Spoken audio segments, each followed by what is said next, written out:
So what does the physical state of Australia's environment mean for biodiversity? In a nutshell, biodiversity continued to decline in 2020 despite the eased drought conditions.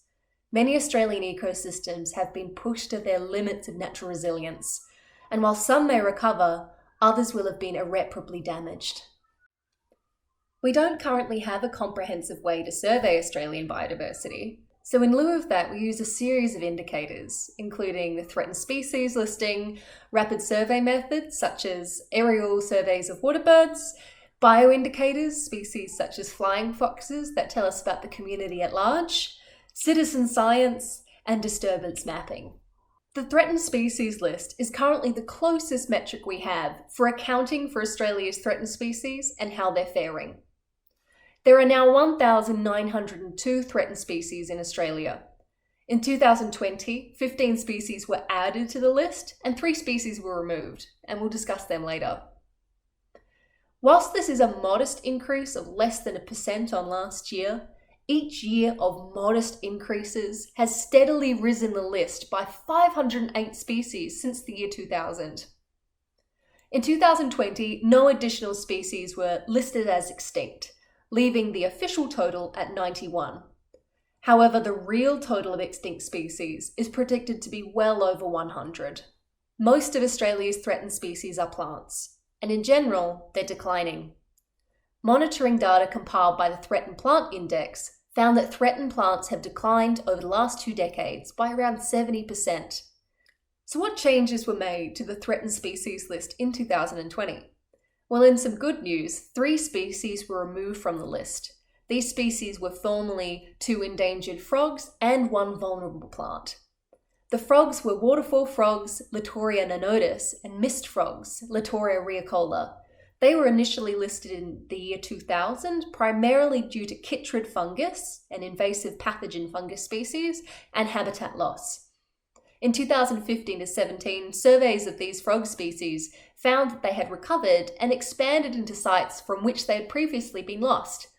They now occupy extensive habitat in the Wet Tropics World Heritage Area.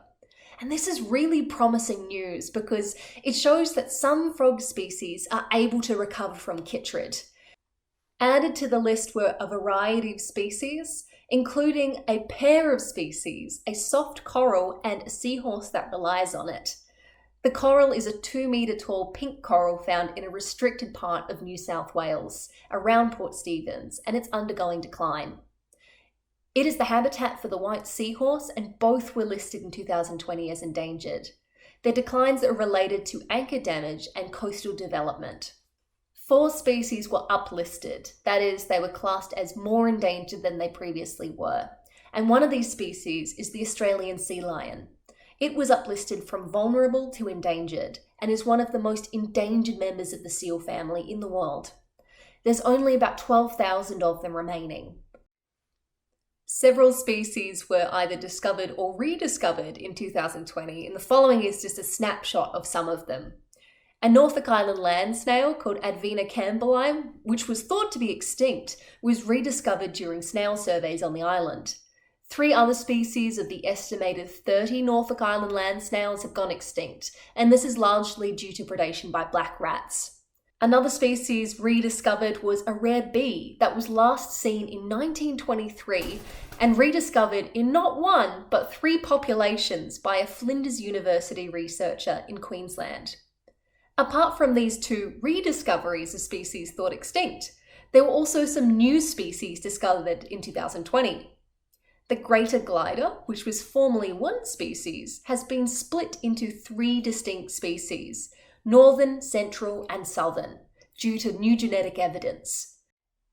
The bushfires have pushed many threatened species closer to extinction, both by directly killing them and by destroying critical habitat. Around 6 million hectares of threatened species habitat burnt, and subsequently, 50 threatened animals have been listed as needing priority intervention. Overall, 13% of Australia's threatened species had at least 5% of their range burnt, and on the graph on the slide, you'll be able to see other categories of burnt percentages for threatened species. Aside from the already listed threatened species, it is expected that more species will become threatened because of the fires.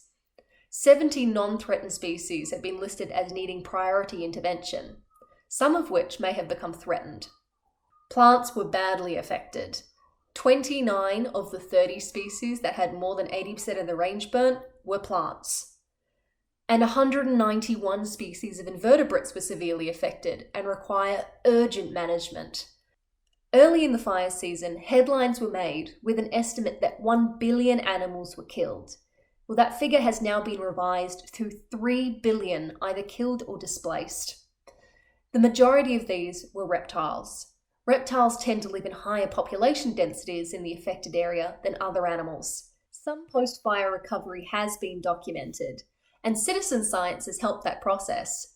Using the Australian Museum Frog ID app, citizen scientists found that all of the 33 summer breeding frogs, so the ones that are calling, that had been detected in fire areas before the fires were detected after. So this is really good news for those species. It's also a great example of where citizen science can be rapidly mobilised and fill the gap until traditional biodiversity surveys can be carried out. However, for the non-calling frogs, we still don't know how they're faring after the fires. In some places, the natural resilience to fire is high, and in these places, they may recover. In others, however, they may never return to their pre-fire state.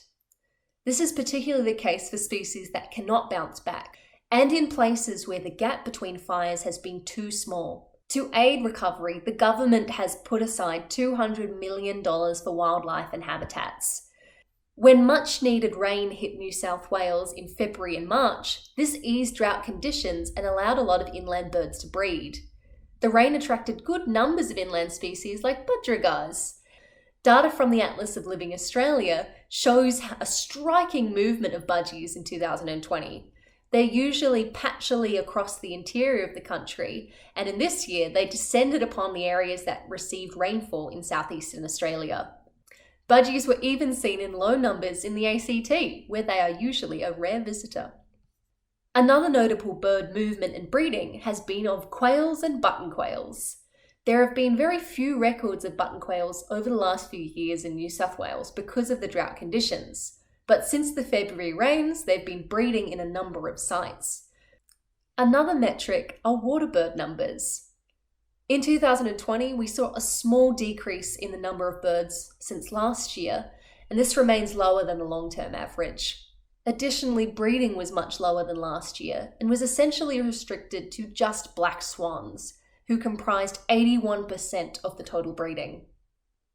So for Australia's waterbirds, the above average rainfall at the start of the year was not enough for substantial recovery after the record-breaking drought of 2016 to 2019. In summary, Australian biodiversity continued to decline despite above average rainfall easing the drought conditions. Some fire-adapted ecosystems may recover, but others will never return to their pre-fire state.